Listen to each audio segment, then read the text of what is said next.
Hey, bienvenue sur Capture ton business, le podcast à destination des entrepreneurs qui veulent booster leur entreprise et vivre sereinement de leur business. Créé avec amour par l'agence normande Capture Communication. Bonjour à tous. Aujourd'hui, j'avais envie d'interviewer les nègres marrons, mais apparemment, ils n'étaient pas disponibles. Donc, j'ai la chance de pouvoir interviewer la grande et maléfique Obéline Petit de Capture Communication, évidemment, vous le savez. Et on a envie de parler d'un sujet commun avec les nègres marrons qui est Le bilan. On va faire le bilan calmement, On va faire le bilan très calmement. Donc déjà, je voulais te poser une question très très simple. Qu'est-ce qu'un bilan ? Eh bien, un bilan, en fait, ça te permet de faire le point sur ton entreprise. C'est vraiment de retracer ce qui s'est passé ces derniers mois, par exemple, ou cette dernière année, et de faire le point sur ce qui a marché, ce qui n'a pas marché, ce que tu as aimé, ce que tu n'as pas aimé, tout ce qui va être vraiment clé, de voir si tu as atteint tes objectifs, lesquels ils étaient, qu'est-ce que tu as mis en place, qu'est-ce qui a marché, qu'est-ce qui n'a pas marché, et vraiment de faire le point. Et du coup, ce bilan, le but, c'est d'en faire un plan d'action pour la suite de ton entreprise. Ok, ça marche. Mais du coup, quand tu parles de bilan, d'objectifs atteints ou pas atteints, c'est un bilan financier, c'est un bilan émotionnel, c'est un mélange de tout ça ? C'est un mélange de tout ça. Ok. Si tu fais un bilan uniquement financier, par exemple, c'est hyper important à faire, mais ça ne va pas suffire. Si tu as vraiment réussi au niveau financier, si tu as atteint tes objectifs, mais qu'à côté de ça, tu es complètement épuisé à la ramasse et tu n'as même plus envie de bosser, voire ça te dégoûte, ton activité, elle ne peut pas durer dans le temps de manière sereine et efficace. Donc, il faut vraiment faire un bilan complet pour mettre tout ça en face et voir justement pour trouver l'équilibre, trouver une stabilité et pouvoir faire durer tout ça dans le temps de manière rentable, on s'entend, mais aussi sereinement. Donc par exemple, moi si je faisais le bilan de mon année, je dis des choses complètement fictives, mais ça serait, les grandes lignes, ça pourrait être, j'ai créé un chiffre d'affaires de 30 000 euros, j'ai réalisé 15 mariages, 10 séances famille, fait une formation et aujourd'hui, à la fin de l'année, il y a la formation j'ai adoré, les mariages j'ai plus du tout aimé, je me sens épuisée et en même temps heureuse d'être à mon compte encore et de pouvoir travailler partout où j'ai envie. Ça, c'est un bilan pour toi ? C'est un pré-bilan. Ça, oui, enfin, on n'a pas le temps d'aller dans le détail. Mais c'est un peu un pré-bilan et c'est très bien parce que du coup, tu vois ce que tu as aimé, ce que tu n'as pas aimé, ce qui a fonctionné, ce qui n'a pas fonctionné. Et ça te permet de voir ce que tu veux mettre en place pour la suite et surtout ce que tu veux plus. Ouais. Et ça, c'est indispensable. Et commencer par ce qu'on veut plus, c'est vraiment être bien aligné avec soi-même. C'est ça. Parce que si tu continues sans faire le bilan, il y a des choses, tu vas pas forcément te rendre compte réellement, profondément. Si tu te poses vraiment et que tu te dis, en fait, ça, j'en peux plus. Cette partie de mon taf, j'en peux plus. Oui. Et c'est essentiel et ça va faire un vrai turnover et tu vas vraiment pouvoir kiffer ton taf, en fait. Et c'est quand même le but d'entreprendre. C'est un bilan sur ta vie et ton entreprise. C'est ça. Ok. Et alors, pourquoi c'est important de faire un bilan, Obéline ? C'est hyper important parce qu'on a tous tendance à travailler dans notre entreprise et pas sur notre entreprise. Oui. Du coup, en fait, on travaille tout le temps la tête baissée, la tête dans le guidon et on n'a pas le recul nécessaire. On n'a pas ce petit pas en arrière pour se dire « Mais attends, en fait, là, je m'épuise sur tel truc, ça ne me rapporte rien. Ce truc-là, il me rapporte, mais en fait, j'en parle pas ou je le développe pas assez. Et en fait, j'ai cette idée-là dans la tête depuis 3 ans et je prends jamais le temps de le faire parce que c'est pas dans mes objectifs, c'est pas dans mon planning. Du coup, ça passe toujours après et finalement, ça passe aux oubliettes. Ouais, et du coup, tu t'épuises, tu te fatigues, etc. Exactement. Je vois. Donc là, on est le 25 novembre. Ouais. J'aurais aimé savoir si pour toi, c'est une bonne... ça commence à être un peu...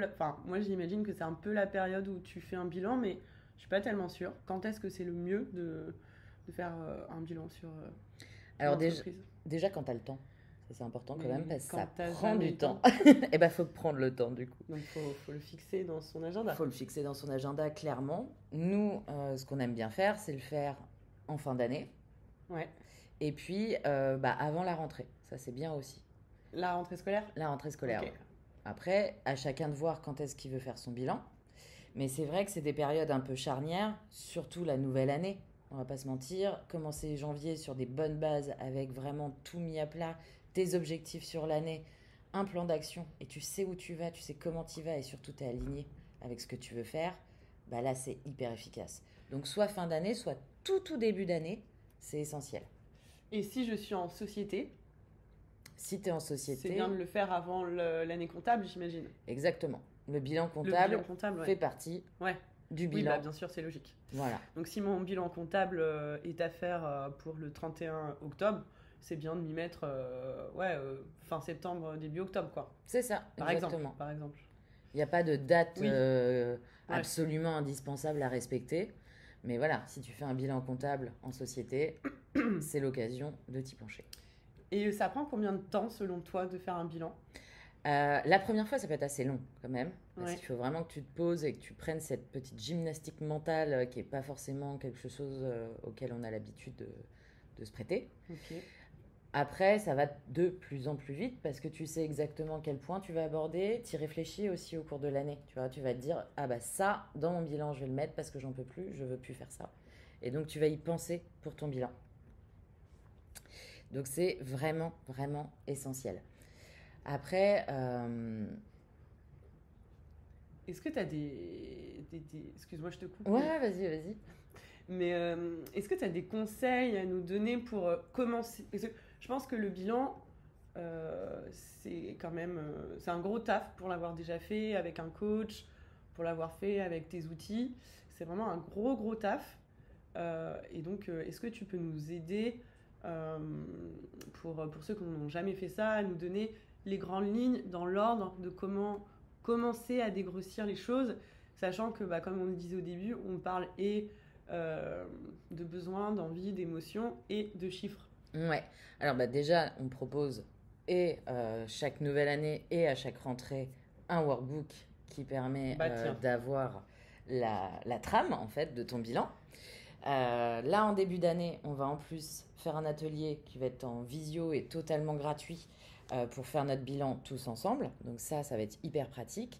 Et donc, les grandes étapes, ça va être de commencer par retracer l'année ou les mois en fonction de la fréquence à laquelle tu fais le bilan qui se sont écoulés. Et du coup, de faire vraiment un point là-dessus, aussi bien financier qu'émotionnel, et de se dire, justement, comme on en a parlé, qu'est-ce qui t'a fait kiffer, qu'est-ce que tu veux plus, vraiment plus, qu'est-ce qui a fonctionné, qu'est-ce qui n'a pas fonctionné, quelles vont être tes intentions, vraiment, ton intention principale à développer pour les mois ou l'année qui viennent. Et puis après, on va partir justement sur tout ce qui va être vision et objectif, où du coup, on va essayer de faire une vision globale de l'année. Qu'est-ce qu'on veut pour cette année? Et de là, on va pouvoir fixer des objectifs pour atteindre cette vision. Ok. Et du coup, une fois qu'on a ces objectifs, le but, c'est qu'on va les découper tout simplement pour en faire des actions qu'on va planifier tout au long de l'année. Donc au final, au lieu d'avoir un énorme objectif ou une énorme vision, on va avoir des petites actions à faire chaque mois, chaque trimestre, etc. pour atteindre doucement mais sûrement nos objectifs et du coup notre vision de l'année.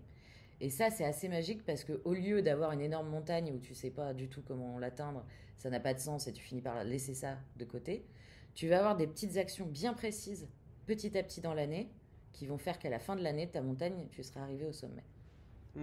C'est beau comme tu dis ça. En tout cas, pour l'avoir déjà fait avec un coach et comme je disais tout à l'heure avec tes outils aussi, je trouve que c'est hyper chouette de le faire de façon encadrée. Ouais. Point par point. Et redéfinir un peu aussi ce qu'est la définition de vision, d'objectif, d'expliquer aussi comment on peut découper des objectifs. Parce que sinon, si tu le fais un peu tout seul, pour l'avoir fait aussi, tu prends peur. Ouais. Tu prends peur et en fait, complètement. très vite, tu te dis, mais ce n'est pas du tout à mon niveau, je n'ai pas du tout de... Je ne sais pas comment voir l'avenir, je ne suis pas quelqu'un qui planifie les choses dans ma vie, donc voir sur un an ou voir sur plusieurs années pour pouvoir ensuite recaler sur un an et après découper par mois ou trimestre, c'est hyper dur, je trouve, Ouais. tout seul, parce que tout seul, t'as pas d'exemple. Et sans exemple, souvent tu t'arrêtes trop près, enfin Ouais. trop petit, Ouais. trop terre à terre, quoi. Ouais. Donc, Souvent, c'est un peu pratico-pratique et puis pas assez précis. ouais. Tu vois, par exemple, bah, je veux plus d'abonnés sur Instagram. Ouais, mais combien? Combien et quand C'est vrai qu'il faut quantifier les choses. et comment? Ouais. Tu vois, c'est toutes ces étapes-là où c'est vachement important bah, d'être encadré et puis d'avoir un regard extérieur aussi qui va être hyper important. Parce que si par exemple la personne d'en face comprend pas ton objectif, bah, c'est qu'il n'est pas clairement défini, Hmm. tout simplement. Ça peut être clair dans ta tête, mais si tu le poses pas réellement, tu vas pas réussir à le suivre Ouais. au fur et à mesure de l'année. Et en fait, c'est comme tout, tu vas finir par l'abandonner. Tout à Et fait. c'est ça qu'on veut éviter. Le fait de faire un bilan, ça va pas juste être faire un bilan pour faire un bilan. C'est vraiment pour que ça serve à faire décoller ton entreprise de manière sereine, de manière alignée, et pour que vraiment tu arrives à évoluer, à faire évoluer ton entreprise et à avancer. Et aussi que ton entreprise, elle évolue avec toi.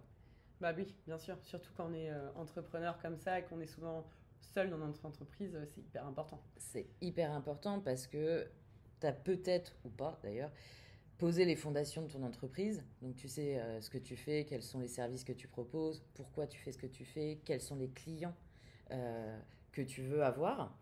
Mais tu évolues et du coup le but c'est que ton entreprise elle évolue avec toi. Parce que sinon au bout d'un moment tu es désaligné et bah, tu kiffes plus du tout bosser dans ta Bah, propre tu t'épuises, entreprise. quoi. Tu Et t'épuises généralement. complètement. Et tu trouves que. Enfin, quel est le pouvoir de faire un bilan, pardon. Quel est l'impact réel comment tu peux le ressentir enfin, Ah bah, concrètement? l'impact réel, il est énorme parce que déjà, ça te permet de faire le point réellement, de te rendre compte de tout ce que tu as accompli alors que tu ne te rends pas forcément compte quand tu as la tête dans le guidon. Et puis du coup, de te donner cet élan de folie pour commencer cette nouvelle année, par exemple si tu le fais en nouvelle année, mais vraiment en te disant, je vais tout déchirer, ça va me correspondre et je vais kiffer.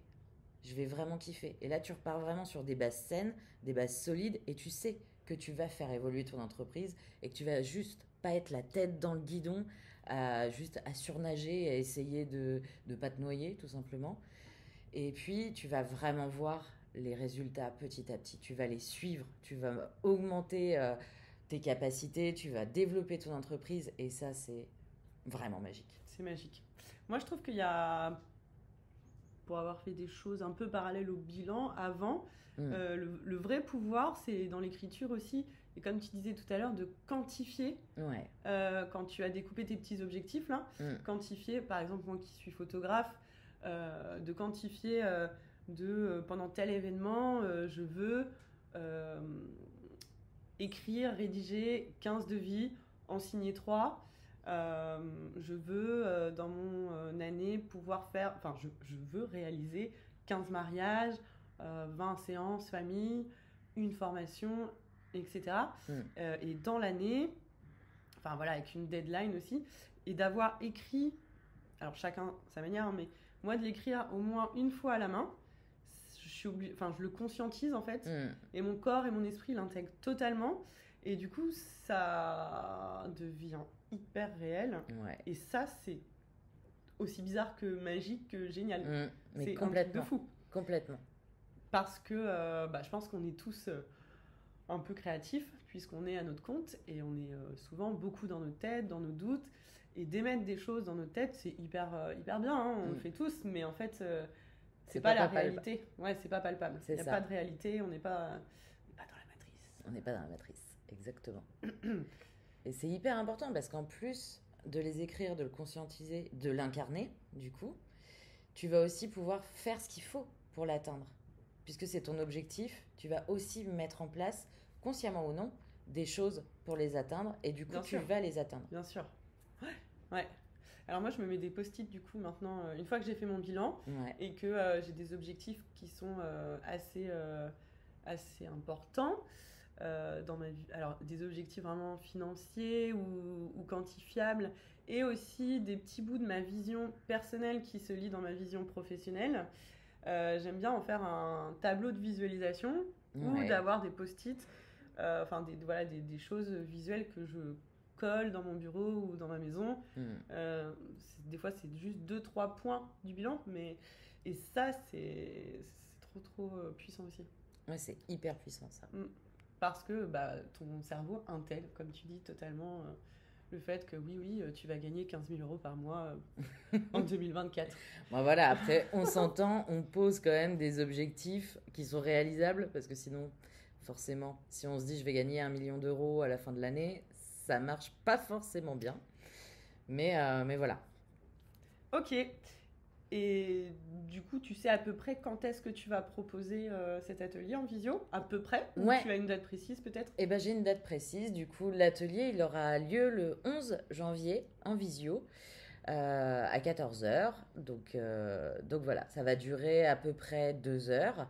Et le but, ça va être qu'on puisse vraiment faire le bilan ensemble et surtout préparer notre année 2024 tout ensemble, avec vraiment le fait de poser nos intentions et de travailler ensemble, d'avoir ce regard extérieur. Ça va être un atelier qui va du coup être vraiment interactif et humain. Donc il y aura un nombre de places qui sera limité. Mais le but, ça va être vraiment d'interagir ensemble. Ça va pas être juste une présentation où je fais que blablater.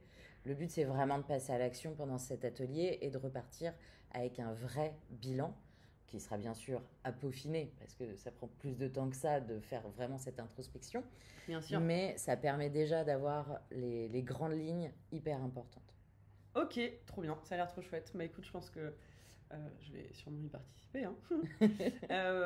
Voilà, je pense qu'on a fait un bon résumé de ce qu'est le bilan. Ouais. On pourrait en parler aussi pendant des heures, c'est un sujet qui est passionnant. Clairement. Mais voilà, tu vas en parler encore plus en détail le 11 janvier 2024, donc trop chouette. Merci Obéline.